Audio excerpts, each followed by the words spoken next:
savez, sur le média radio, la concurrence est extrêmement forte. Donc au cours des dernières années, la plupart des radios, je dirais peut-être à part RMC, ont apporté beaucoup de changements dans leur grille. De ce point de vue-là, nous, l'année dernière, nous en avons porté énormément. Notre slogan RTL Bouge n'était pas seulement un slogan, c'était une réalité. Changer les grosses têtes, c'était historique.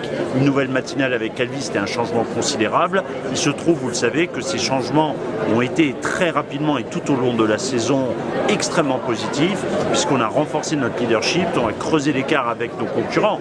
Ce qui est peut-être plus étonnant cette rentrée, mais chacun fait ses choix, et puis comme on dit, c'est à la fin du marché qu'on comptera les bouses. Excusez-moi du terme, mais c'était une métaphore paysanne. Nous avons très peu changé parce que nous avions beaucoup changé. Notre grille a été très performante. Les autres radios ont peu changé. Elles n'ont pas toujours eu des performances au cours de la saison passée, certaines baissantes. Donc c'est un choix qu'elles ont fait.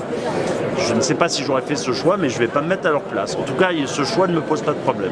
Alors, en ce qui concerne la stratégie digitale, vous savez, on a beaucoup investi et d'ailleurs un certain nombre de prix et surtout l'audience, le public est là et l'a remarqué.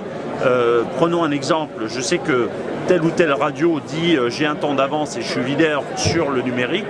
Ce n'est pas exact, ils n'ont pas un temps d'avance, sûrement pas sur l'audience, mais pas davantage sur le numérique.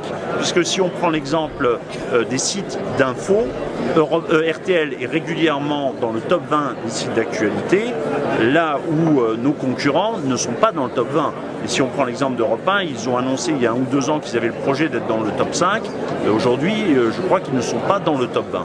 Donc en matière de digital, le leadership d'RTL, il est peut-être moins absolu qu'en matière de radio, mais nous avons un certain nombre de secteurs, les sites d'info, le site radio en soi, où nous avons plus d'1 million de visiteurs uniques devant les autres sites, nous avons des leaderships aussi très forts sur le digital.